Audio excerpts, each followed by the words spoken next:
अपने बचपन से लेकर जवानी तक सुदीप तिगनाथ ने अपनी दादी के साथ एक दिनचर्या का पालन किया जो उनके जीवन की नींव बन गया।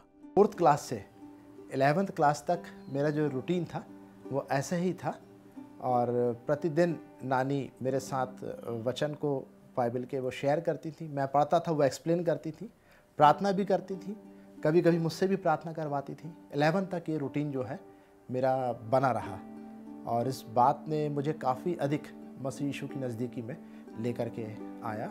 सुदीप की दादी ने उनकी लाइफ चॉइसेस में भी उनकी मदद की। 10 कमांडमेंट्स विशेष नानी मुझको सिखाई थी और इस बात पे वो जोर देती थी कि तुम्हें इन 10 आज्ञाओं का पालन करना है। और एक वचन वो कहा करती थी, जो धोखा न खाना बुरी संगति अच्छे चरित्र को बिगाड़ देती है। दादी की मृत्यु का सुदीप पर गहरा प्रभाव पड़ा और वो प्रभु से दूर चले गए। नानी जब नहीं रही, मेरे जीवन के 2 या 2.5 साल ऐसे रहे कि जब मैं ईश्वर से दूर हो गया, मैंने बाइबल पढ़ना छोड़ दिया, वचन पढ़ना छोड़ दिया, प्रेयर करना छोड़ दिया था। कुछ ऐसी संगति मेरी जो थी वो ठीक नहीं थी।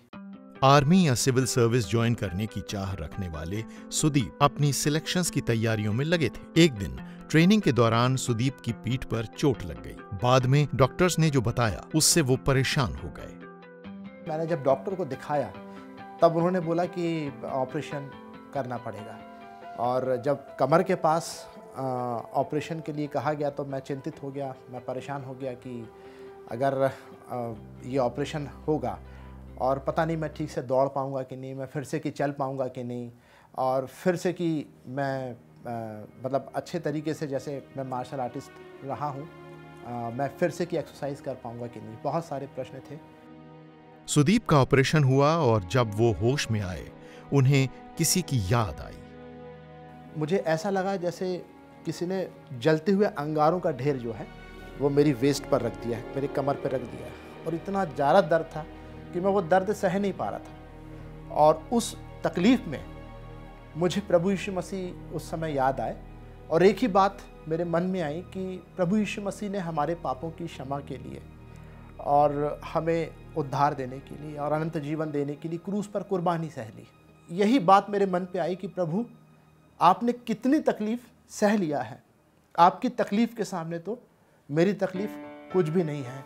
सुदीप ने फिर से बाइबल पढ़ना शुरू किया। वचनों से प्रभावित होकर उन्होंने अपना जीवन प्रभु को समर्पित कर दिया। व्यवस्था विवरण की किताब, उसका 13वां अध्याय, उसके 4 वचन में कि तुम अपने परमेश्वर पिता यहोवा के पीछे चलना, उसका भय मानना, उसकी सेवा करना, उसकी आज्ञाओं पर चलना और उसी से लिपटे रहना। के साथ ही एक और वचन है जो मेरे दिल को छू जाता है और वो मिलता है नीति वचन, उसका 19वां अध्याय 23वें वचन में। जैसा लिखा है कि परमेश्वर का भय मानने से जीवन मिलता है।